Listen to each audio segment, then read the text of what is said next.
The darkness that swallowed the mansion was absolute. One moment there was light and a tearful confession hanging in the air. The next only the sound of the howling blizzard outside.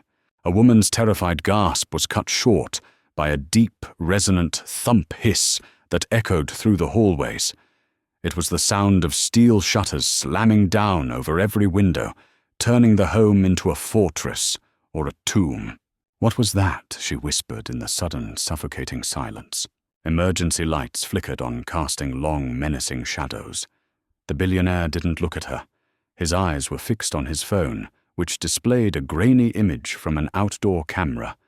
3 figures in black tactical gear were moving through the snow, their forms like ghosts in the storm. "Security protocol," he said, his voice a low, cold whisper that was more terrifying than the lockdown itself. "The house is sealed. They're here. If you want to uncover the secret that turned this billionaire's home into a battlefield, make sure to like this video and subscribe for more stories that will leave you breathless." The silence in the cellar was a living thing. It was composed of the ancient quiet of stone walls, the faint, sweet scent of aging oak from 100 dormant wine barrels, and the almost imperceptible hum of modern technology. Outside, the first flurries of a New England nor'easter were beginning to cling to the windows of the Blackwood estate, promising to cut them off from the world. Down here, Julian Blackwood was already cut off adrift in a sea of memory and metal. This cellar was his sanctuary and his prison. By day, he was Julian Blackwood, the reclusive tech billionaire, a ghost in the financial pages, who had vanished from public life after a family tragedy 2 years prior. But by night down here, he was just a brother, trying to keep a promise. In the center of the room, on a clean tech workbench that stood in stark contrast to the rustic stone, lay the compass. It was a beautiful, intricate sphere of interlocking gyroscopes and delicate wiring, a deep space humanitarian navigation system designed to guide rescue missions through cosmic radiation fields. It was his younger brother David's magnum opus, and now it was Julian's burden. He felt the familiar weight of it settle on his shoulders, a shroud woven from grief and obligation. On Julian's wrist sat David's old watch.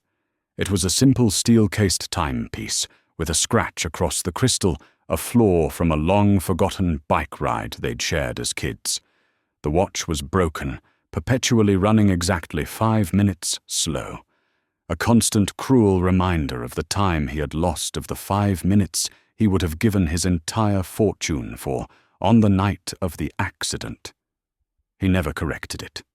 The lag was a part of him now, a quiet penance he paid with every glance at his wrist. Across the room, his 10-year-old niece Zoe sat on a wooden crate, her small hands deftly manipulating a series of gears and wires. She had her father's hands, his quiet focus. Since the accident had claimed both her parents, she had become the silent, observant center of Julian's world. He had given her everything, the best schools, a room filled with books and gadgets, the sprawling emptiness of the estate, but he knew the only thing she truly wanted was the one thing he couldn't give her back. So instead, he gave her this, a place beside him, working on her father's legacy, a silent partner in his grief. He grunted in frustration, a tiny copper filament refusing to seat in its connector. His fingers, usually so steady, felt clumsy and oversized. "Your dad was a genius," he muttered more to himself than to her. "But sometimes I think he designed this like he never wanted anyone on Earth to actually assemble it." Zoe didn't look up from her own project, a small bird-like automaton. "Dad said only patient people deserve to see the stars, Uncle Julian." She said, her voice soft but clear in the quiet room. "I guess you're not patient enough yet." A rare, genuine smile touched Julian's lips. It was a fleeting thing, but it was real. The weight on his chest lifted just for a second. That was Zoe's gift. She didn't try to fill the silence with noise. She simply anchored it with the innocent, unvarnished truth. He looked at the half-assembled compass, then at his niece, and felt a flicker of something he hadn't felt in a long time. Not quite hope, but a reason to keep trying. The heavy oak door at the top of the stone steps creaked open, and a sliver of warm light cut through the cool, dim air. Amelia Vance stood there, a silhouette of effortless grace against the growing darkness outside.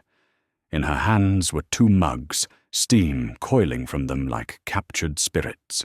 "Thought you two might need some fuel," she said, her voice a warm melody that felt both welcome and foreign in the somber workshop.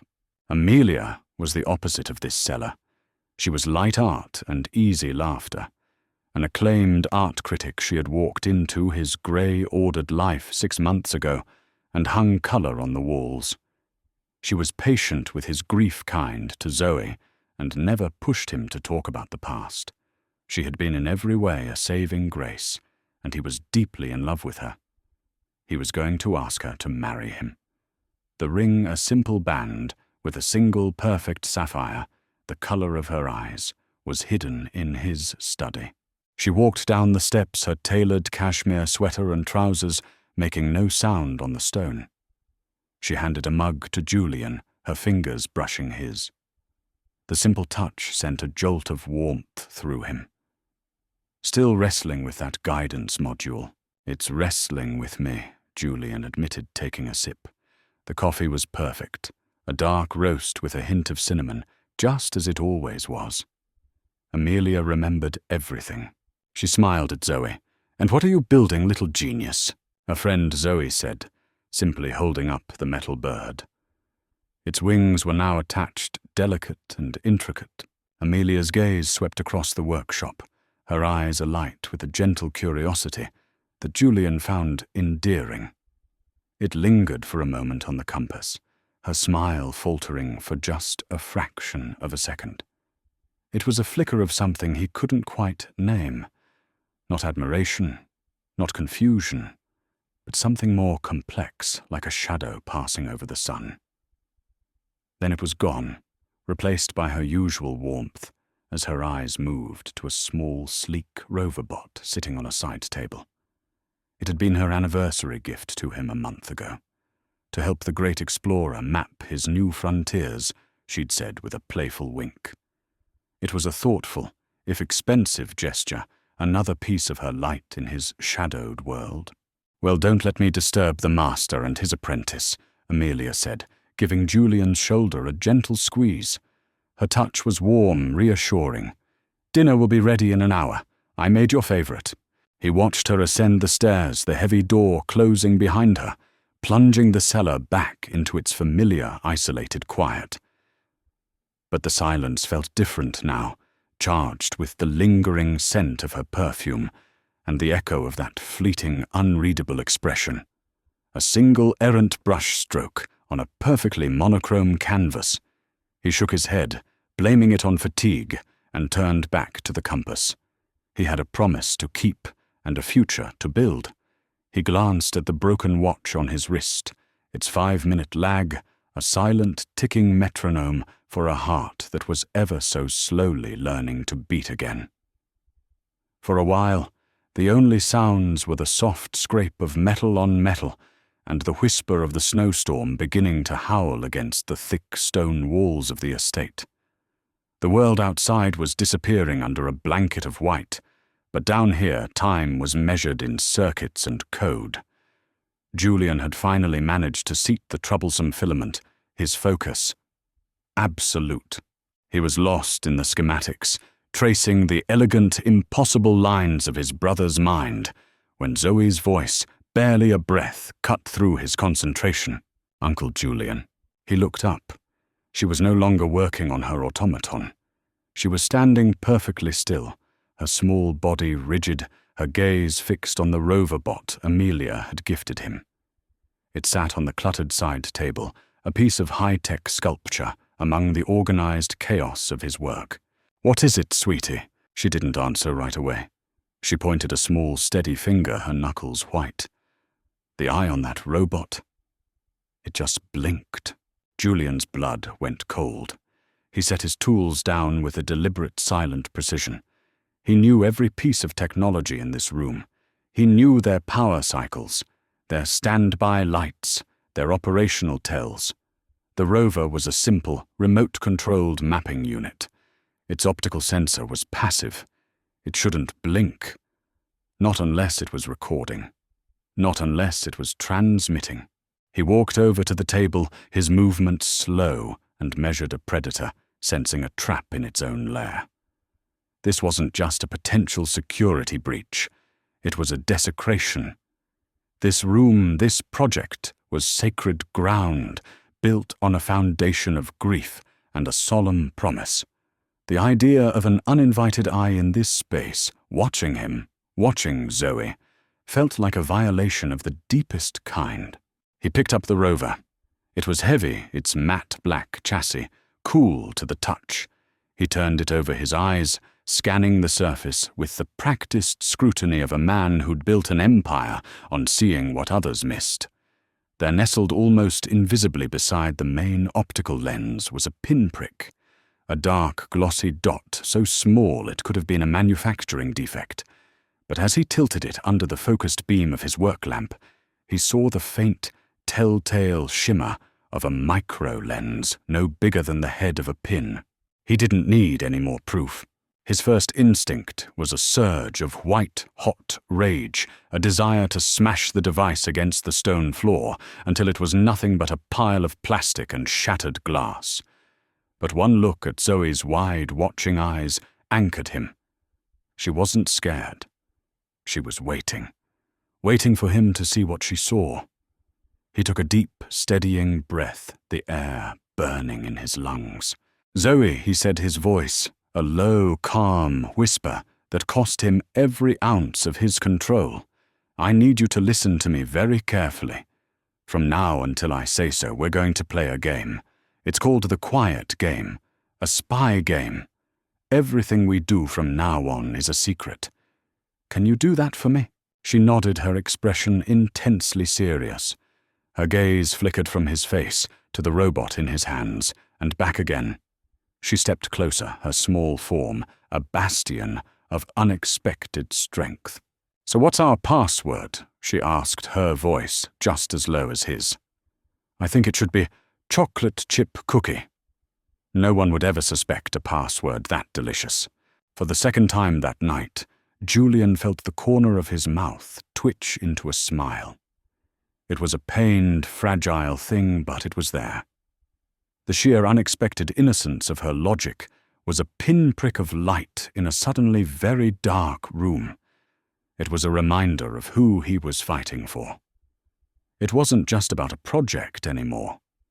It was about this little girl who saw the world in terms of spies and delicious passwords, who deserved a life free from the kind of ugliness that was currently sitting in his hand. He gently ruffled her hair, a gesture that felt more for his own reassurance than for hers. "Okay," he said, his voice firming with resolve. "The password is chocolate chip cookie." He carefully placed the rover back on the table, exactly where it had been. He led Zoe upstairs, his hand resting protectively on her shoulder. The main floor of the mansion was warm and quiet, the scent of Amelia's cooking, his favorite roasted chicken drifting from the kitchen. It felt like a scene from another life. He tucked Zoe into bed, read her a chapter from her favorite book about star-faring adventurers, his voice even, and steady, betraying none of the turmoil raging within him. He waited until her breathing was deep and even. Then he walked back down the stone steps to the cellar, the heavy oak door swinging shut behind him with the finality of a tomb. The game was over. He was alone now, with the silent, blinking eye of a traitor, and the cold, hard certainty that his world, which he had so carefully rebuilt from ashes, was about to burn all over again. He looked at the rover, a gift from the woman he loved, the woman he was going to marry. The woman who had it seemed just declared war on him. The fury Julian had suppressed in front of Zoe returned as a cold, controlled energy. Betrayal wasn't a new feeling to him. He'd felt it from business partners who'd sold him out for a better offer from the market that had turned on a dime, even from fate itself on the rainy night of the accident. But this was different. This was intimate. It was a poison introduced directly into the heart of his home, into the one place he had deemed untouchable. It was a betrayal wrapped in a thoughtful gift and delivered with a loving smile. He sat at his terminal, the 3 glowing monitors casting a pale blue light on his grim face. He bypassed his own home's commercial-grade network, a system he himself had designed and considered nearly impenetrable. The irony was a bitter pill. He was a king who had meticulously fortified his castle walls only to find the assassin was already inside, sleeping in his bed. He plugged the rover directly into a closed-loop diagnostic server, a system his brother had designed for debugging military-grade encryption during his time at DARPA. It was a digital ghost, invisible to any outside network.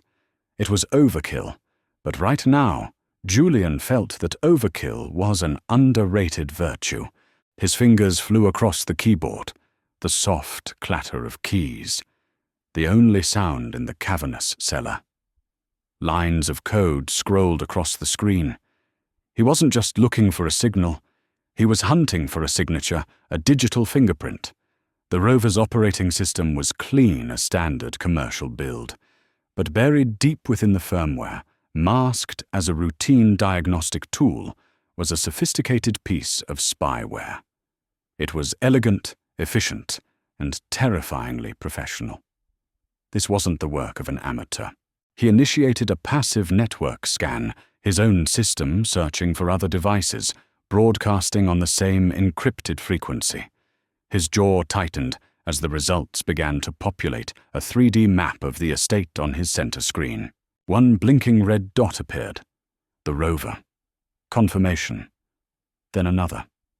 In the living room, hidden inside the base of a floor lamp. An intrusion. A third blinked into existence in his own study, inside the frame of a painting Amelia had insisted would liven up the space. A violation. His heart hammered against his ribs as a 4th dot appeared.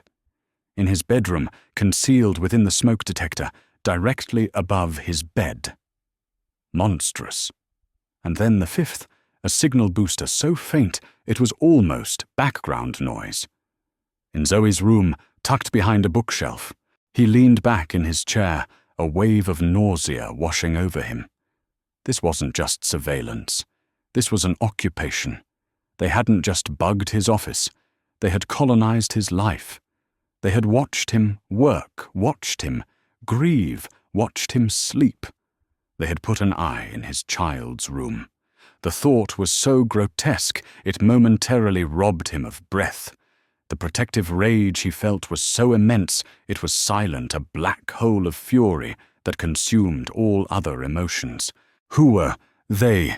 He forced himself to focus, channeling the roaring inferno of his rage into the cold, precise logic of a programmer. The devices weren't transmitting constantly. They were using a packet burst protocol, sending tiny compressed bits of data at irregular randomized intervals. It was a classic counter-surveillance technique designed to mimic benign network chatter and avoid detection by automated security sweeps. Whoever was behind this knew exactly what they were doing. They knew how a man like Julian Blackwood would protect himself, and they had designed their attack to slip right through the cracks in his armor. He began to trace the destination of the data packets. It was a nightmare of rerouted signals bouncing from a server in Toronto to one in Iceland, then through a series of anonymous proxies in Eastern Europe. It was a digital maze designed to be untraceable. But David had always taught him that no system was perfect. Every maze had a designer, and every designer had a flaw, a signature, a tell. He worked for hours, the storm outside, raging in concert with the one inside him. He peeled back the layers of the network onion, one by one. The anger was still there, a hot coal in his chest, but it was now overshadowed by a creeping dread. This operation was too clean, too well-funded, too sophisticated for a simple case of corporate espionage. The stakes felt higher, darker. Finally, after what felt like an eternity, he broke through the last proxy. He found the entry point to the primary server, but he couldn't get in. It was a fortress protected by a wall of biometric and quantum encryption that made his own systems look like a child's diary lock. He could see the enemy's castle, but he couldn't get through the gate. Frustration clawed at him. He was locked out the answers just beyond his reach. He was about to initiate a far more aggressive and far riskier brute force attack when he saw it. A flicker in the server's error logs. A single, vulnerable packet snagged in the system's digital firewall. It had been corrupted during transmission, rejected by the main server, but held in a temporary quarantine folder for less than a microsecond before its scheduled deletion. It was a tiny, insignificant error in a near-flawless system. It was the crack in the armor he had been looking for. With reflexes honed by years of code, he isolated the packet, copying it to his own secure server nanoseconds before it was wiped from existence. He leaned forward, his face inches from the screen, his world shrinking to that single broken fragment of data. The answer to who had violated his life, who had turned the woman he loved into a spy, was in there. It was shattered, encrypted, and almost certainly incomplete. But it was his only lead, and he would tear it apart, piece by digital piece, until it gave him a name. Her betrayal was not a choice, but a cage. The world outside the cellar had vanished into a whiteout. The nor'easter had settled in a roaring, monstrous thing that shook the very foundations of the old house. Down here, the only storm was the one raging on Julian's monitors and in his own heart. He worked through the night, fueled by black coffee and a cold, singular purpose. The corrupted data packet was his entire world.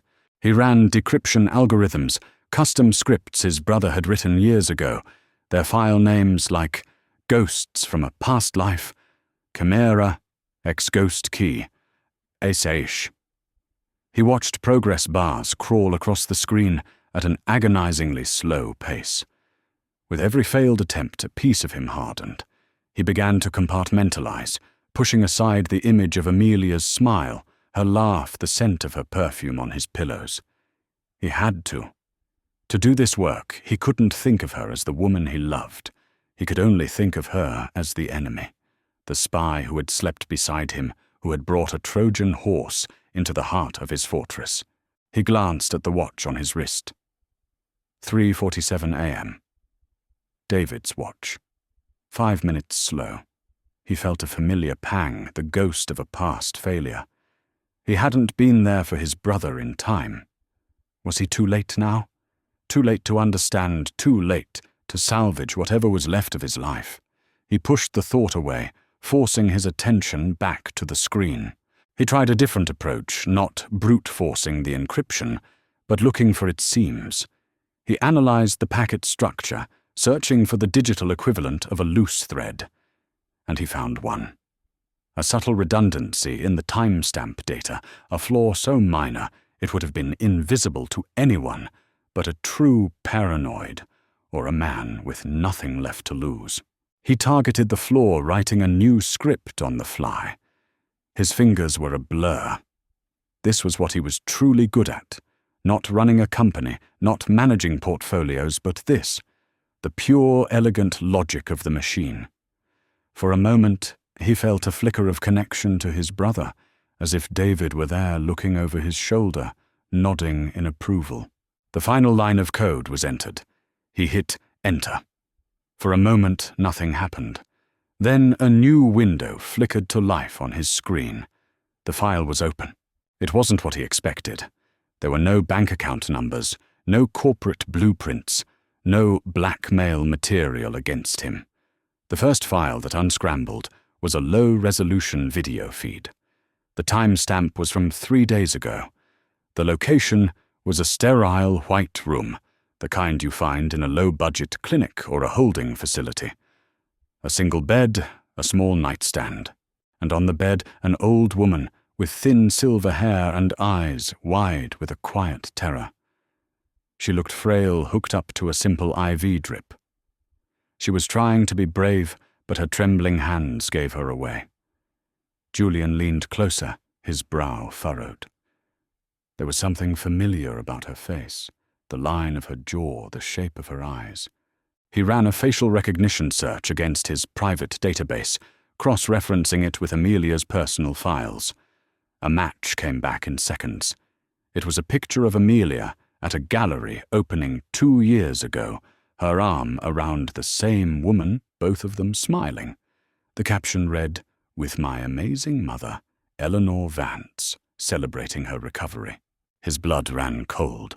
He clicked on the second file. It was a simple text document. No greeting, no sign-off. Just a few chilling lines of text. "Eleanor's medication is running low. The next shipment will be sent upon successful transfer of the final compass schematics. Any deviation from the plan, any contact with authorities, any sign of betrayal, and the shipments stop. Permanently. We trust you'll continue to make the right choice for her." The screen blurred. The air left Julian's lungs in a single ragged gasp. He leaned back, the leather of his chair creaking in the profound silence. The rage, the cold fury he had been nursing for hours, simply evaporated.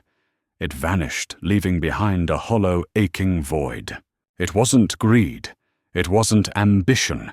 It wasn't a rival corporation. It was a ransom. A life for a legacy.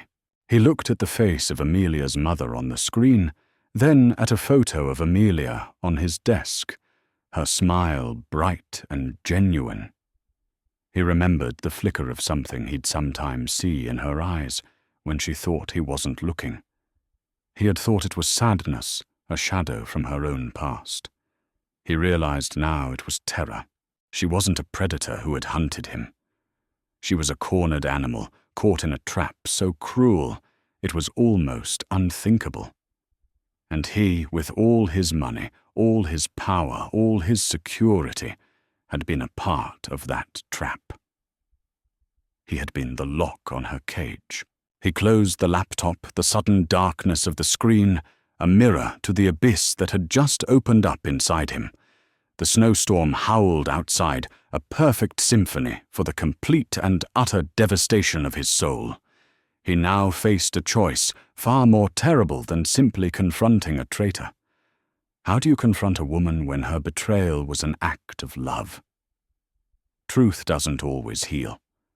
Sometimes it just names the wound. The next morning, the world was a canvas of white and grey. The blizzard had entombed the estate, the silence of the snow, a heavy, oppressive blanket.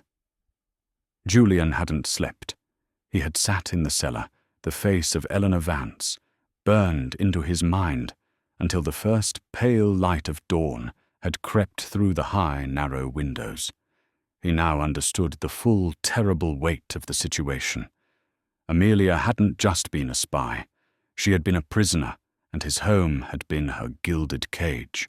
He found her in the grand library, standing before the floor-to-ceiling window, staring out at the storm.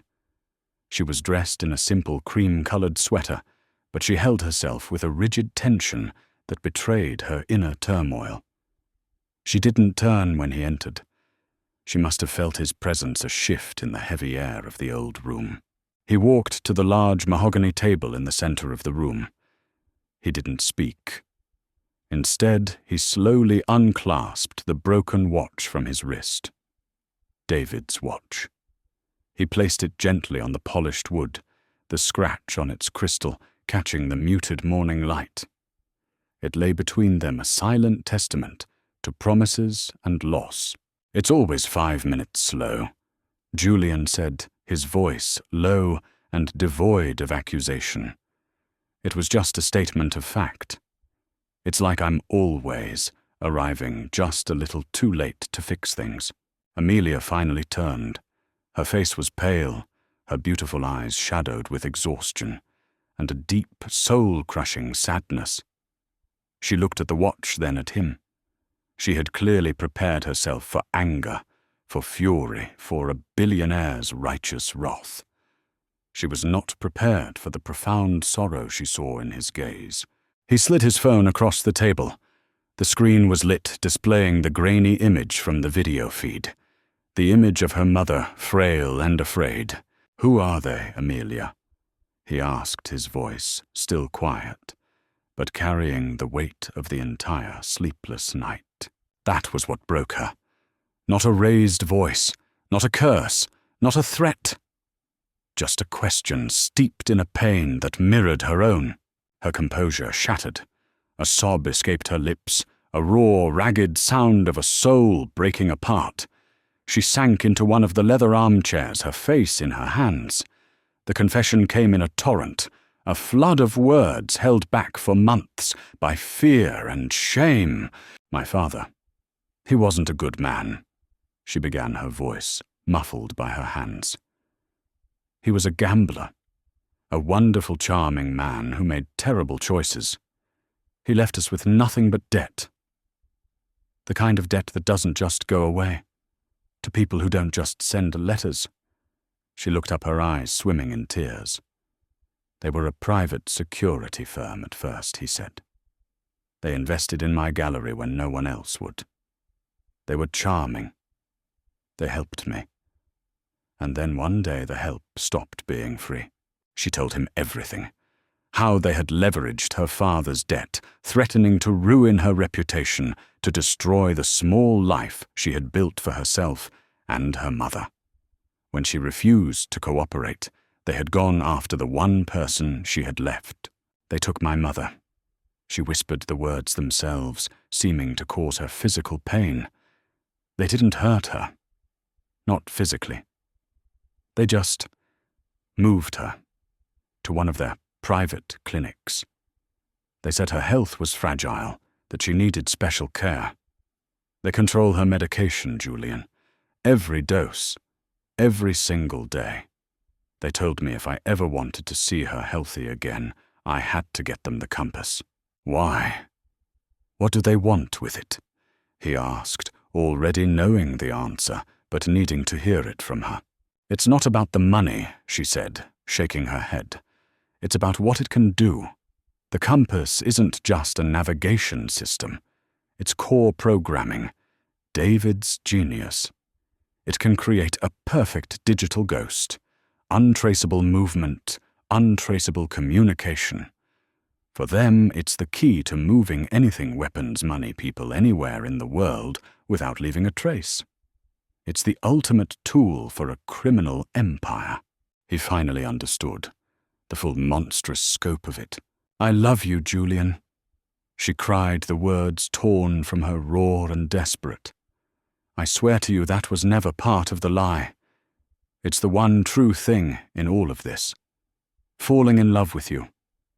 That was the one thing they didn't plan. I thought I could get them what they wanted, and then they would let us go. I thought I could protect you and protect her. But I was a fool. I was just digging a deeper grave for all of us." He walked over to her, kneeling in front of her chair. He didn't touch her.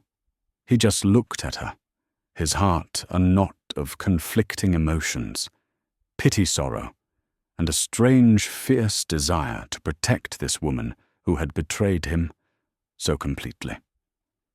The enemy wasn't her. The enemy was the organization that had put her in this impossible position. "You should have told me," he said, his voice thick with regret. "We could have fought them together." "I couldn't," she sobbed, shaking her head violently. "You don't know them. They showed me what they do to people who fight back. I was so scared." As she spoke those words, as the final terrible truth settled in the air between them, the lights in the library flickered once, twice, and then died. The entire mansion was plunged into an abrupt, absolute darkness, the only sound the howling of the wind and Amelia's terrified gasp. Some secrets don't stay whispered, they come knocking. The darkness was total and suffocating. For a split second, the only sound in the universe was the frantic beat of Julian's own heart and Amelia's sharp, terrified inhale. Then the emergency systems kicked in. Cold, sterile LED strips flickered to life along the baseboards, casting long, distorted shadows that danced like spectres across the towering bookshelves. The silence that followed was more menacing than the darkness had been. It was broken by a deep, resonant thump hiss that seemed to come from all around them, a synchronized sound that was both mechanical and reptilian. "What was that?" Amelia whispered, her voice trembling as she scrambled back from the window. "Security protocol," Julian answered, already on his feet. His mind, which had been reeling with emotional chaos, snapped into a state of cold, crystalline focus. The time for sorrow and understanding was over. This was a new phase. This was about survival. The house is in lockdown. Steel shutters on all windows and doors. He pulled his phone from his pocket, the screen's glow illuminating his grim face. He swiped to the mansion's security app, which ran on a dedicated, hardened internal network with its own power source. The main feed from the house's grid was dead, but the external cameras, powered by independent solar batteries, were still live, their feeds grainy and distorted by the blizzard. He saw them immediately. 3 figures clad in black tactical gear, moving through the storm with a practiced efficiency that defied the weather. They were ghosts in the swirling white, their forms blurred by the driving snow. They weren't trying to be subtle anymore. One of them held a device that had likely emitted the localized EMP that killed the power. They had escalated from espionage to a full-blown assault.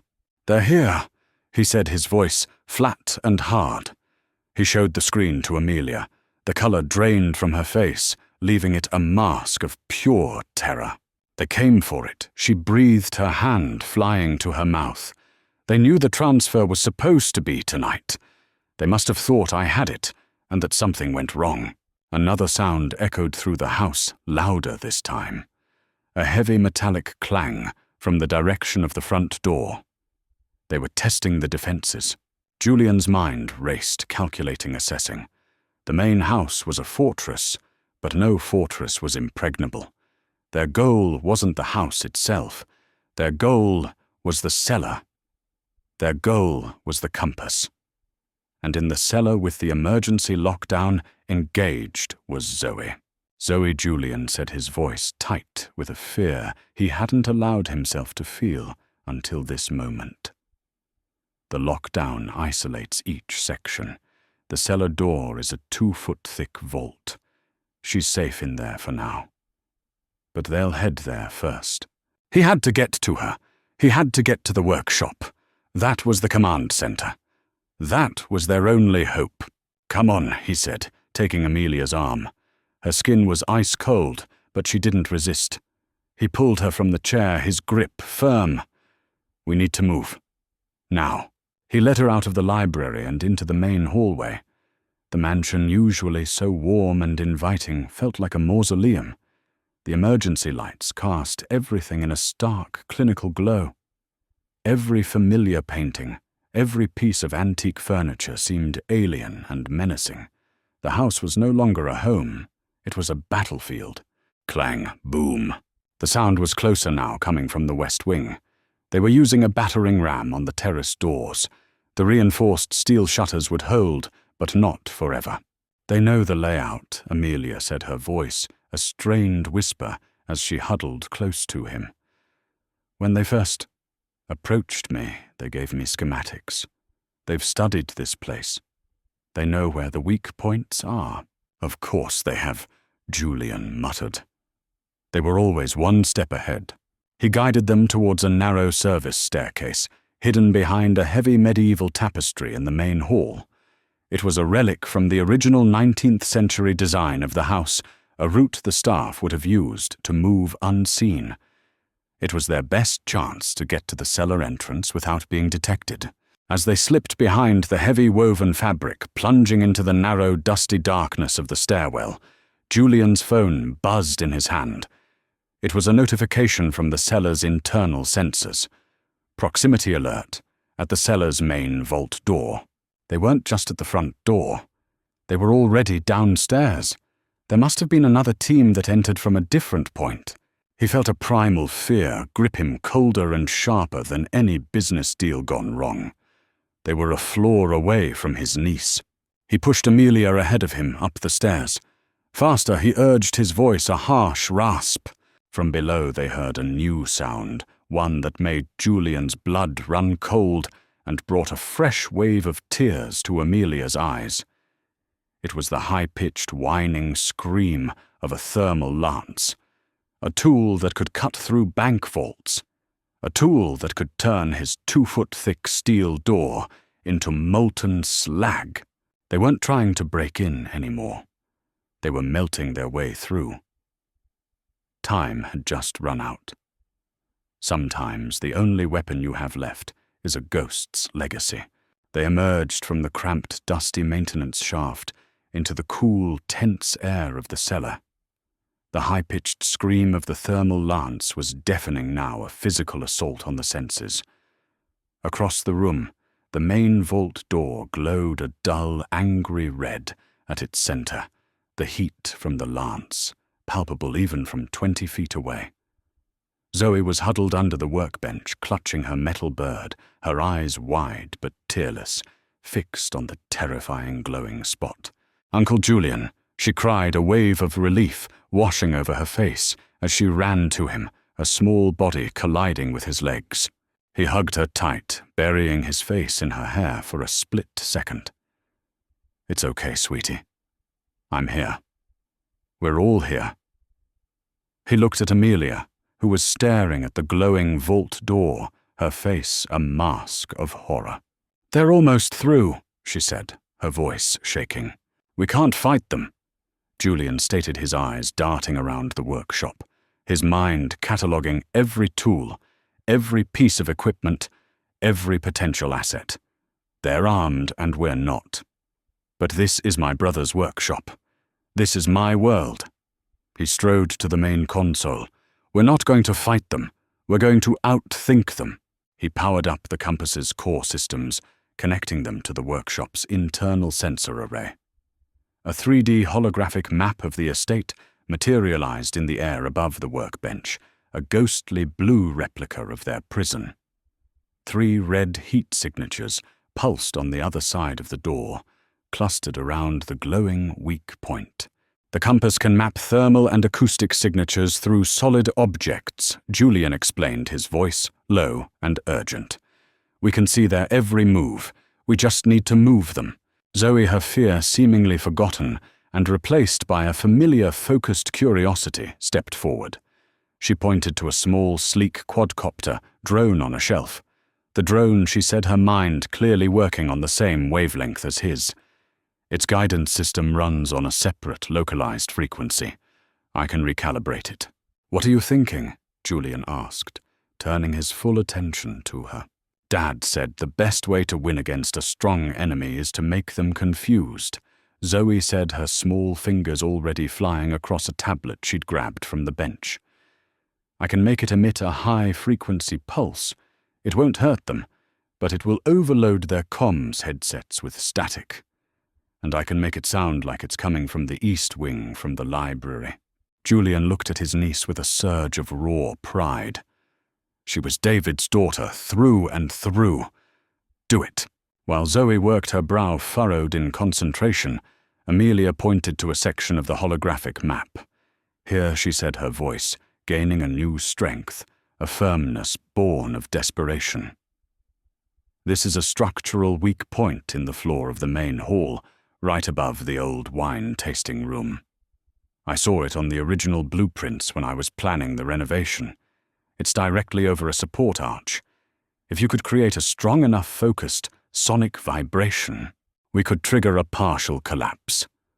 Julian finished a grim, audacious plan forming in his mind. It won't stop them, but it will slow them down. It will make them think the threat is upstairs. It will buy us time. The tension in the room was electric, a strange fusion of terror and focused collaboration. They were a broken, unlikely team, a grieving billionaire, a terrified art critic, and a 10-year-old girl fighting for their lives in the heart of a blizzard. As Zoe put the finishing touches on the drone's new programming, and Julian aimed a heavy sonic calibrator at the ceiling, Zoe looked up at him, her expression dead serious. "You know," she said, her voice cutting through the tense silence. "Another thing Dad used to say was when you don't know what to do, make the enemy really confused. What if you blast Beethoven's Fifth through the security speakers? No one ever expects to be attacked with classical music." For a split second, the sheer brilliant absurdity of the idea hit Julian. A laugh, a real incredulous laugh, escaped his lips. Amelia stared at Zoe, then at Julian, and a small, watery smile touched her own face. It was a fleeting, insane moment of light in the suffocating darkness. It was the spark of defiance they all needed. Maybe later, Sweetie Julian said, his voice now filled with a renewed determination. "First, let's give them a distraction they can't ignore." He activated the sonic calibrator, a low, bone-jarring hum filling the cellar. Zoe launched the drone, which shot into a ventilation duct and disappeared. Seconds later, a high-pitched whine echoed from the far side of the house, followed by a deep, rumbling groan from above as a section of the floor in the main hall gave way. On the holographic map, the 3 red signatures scattered in confusion, moving away from the cellar and towards the new disturbance. It had worked. They had bought themselves a few precious minutes. Now the signal, Julian said, turning back to the compass. This was their only way out. He began typing, his fingers a blur, initiating a distress beacon through a quantum-entangled channel he'd built with David, a channel that didn't exist on any conventional spectrum. It was a shot in the dark, a message in a bottle thrown into a cosmic ocean. But as he worked, a new sound reached them, shaking the very air. The grinding of the thermal lance had stopped. It was replaced by the heavy, rhythmic, brutal thud of a hydraulic ram against the weakened vault door. The chase was on. The dawn that follows the longest night is always quiet. The rhythmic thud of the hydraulic ram against the vault door was a death knell, each impact vibrating through the stone floor and up their spines. On the holographic map, the 3 red signatures had regrouped their confusion, replaced by a focused, brutal efficiency. They knew where their target was. The diversion had bought time, but the walls were closing in. "Signal sent," Julian said, his voice tight as he hit the final command. "If anyone's listening, they'll have our location. Now we just have to stay alive long enough for them to get here." The door groaned, a deep metallic screech of tortured steel. A visible dent had appeared near the locking mechanism, growing larger with each concussive blow. It was only a matter of minutes, maybe seconds. "The wine racks," Amelia said suddenly, her eyes darting to the rows of ancient oak shelves lining the walls. "They're bolted to the floor. If we can tip them, create a barricade." It was a desperate, flimsy plan, but it was better than waiting to die. Working together, their breaths misting in the cold air, they strained against the first massive rack. It was heavy laden with hundreds of bottles of priceless wine. With a collective groaning effort, it tilted and then crashed to the floor in a chaotic explosion of splintered wood and shattering glass. The air filled with the rich alcoholic scent of wasted vintages. They tipped another, and then a third, creating a makeshift chaotic barrier in front of the workbench. Just as the third rack fell, the vault door burst inward with a deafening shriek of torn metal. 3 men stormed in their forms, silhouetted against the hellish red glow of the ruined doorway. They were armed, efficient, and their faces visible under tactical helmets were grim and merciless. The device. Now the leader said, his voice a low growl, his weapon leveled at Julian. Julian stood his ground in front of Zoe and Amelia, his body a shield. "You're not getting anything." The man laughed a short, ugly sound. Brave words. He raised his weapon. And then the world erupted. The emergency lights at the top of the main cellar stairs shattered as a team of 4 men, moving with a silent, fluid grace that made the intruders look like clumsy amateurs, descended into the room. They were Julian's private security team, led by a man named Lum, a ghost from Julian's past, as brutally efficient as he was loyal. The ensuing firefight was over in less than 30 seconds. It was a blur of suppressed gunfire and swift, decisive action. When silence returned, the 3 intruders were incapacitated on the floor, and Lum's team was securing the perimeter. Lum, a stern man, with eyes that had seen too much, gave Julian a short, sharp nod. "Signal received, Mr. Blackwood. Are you and the child unharmed?" "We're fine, Lum." Julian said, his voice hoarse as he pulled Zoe into a tight embrace. "Thank you." The aftermath was a slow, surreal unwinding of tension. Law enforcement arrived, their flashing blue and red lights painting the snow-covered landscape outside. The intruders were taken away. Amelia's mother was located and rescued within the hour, the organization behind the blackmail imploding as soon as their leadership was apprehended. Amelia sat on a wooden crate wrapped in a blanket, talking quietly to an FBI agent. When she was done, she walked over to Julian. Her face was calm, but her eyes held a universe of regret. "They're taking me in for questioning," she said, "as a material witness and an accomplice." "I'll get you the best lawyers," Julian said immediately. "I'll tell them everything. The coercion, the threats, they'll understand." She reached out and touched his hand, her fingers cold. "Some things, Julian, even the best lawyers can't fix. I broke your trust. That's a life sentence." She looked over at Zoe, who was watching them with her wide, old eyes. "Take care of her."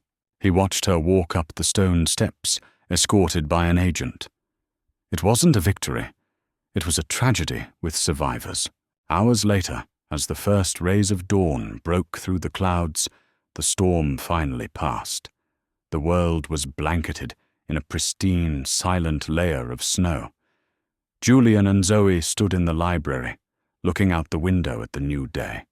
The house was quiet again, the only sound the distant murmur of the cleanup crews. Julian looked down at the broken watch on his wrist. It still read 5 minutes slow. For years it had been a symbol of his failure, of being too late. He thought of Amelia, of the impossible choice she had faced. He thought of his brother and the promise he had almost failed to keep. He thought of Zoe, who had faced down terror with a child's simple, unwavering courage. Slowly, deliberately, he reached for the crown of the watch. But he didn't set it. He simply wound it. He let it tick, let it run forever, 5 minutes behind the real world. He understood now. You could never get the lost time back. All you could do was honor the promise you made to it. You protect what's left. He felt a small hand slip into his. It was Zoe. She didn't say anything. She just stood there with him, her presence a warm, solid anchor in the quiet morning. "Let's go make some breakfast," Julian said, his voice surprisingly steady. "I'm thinking chocolate chip pancakes." A small smile finally graced Zoe's lips. "That's a delicious idea, Uncle Julian." He squeezed her hand. The legacy was safe. The future was uncertain. But for the first time, in a long, long time, standing here with his niece as the sun rose over a broken but peaceful world, Julian Blackwood felt like he might just be on time. And so the storm passes. But the silence it leaves behind is never quite the same. It's filled with the echo of difficult questions that have no easy answers. What is the true cost of a promise made to the past? And how do you measure the weight of a betrayal that was born not from malice, but from a desperate, cornered love? Julian's journey reminds us that sometimes the greatest strength isn't in building walls to keep the world out, but in finding the courage to protect the very person who shattered your trust. It's in that quiet, broken space where true healing begins. We would be honored to read your thoughts on this. In that impossible situation, what would you have done? Share your perspective in the comments below. If this story found a place in your heart, a simple, like lets us know, we've made a connection. And please consider subscribing to join our community, where we continue to explore the beautiful, heartbreaking complexities of the human heart. Until our next story, take care.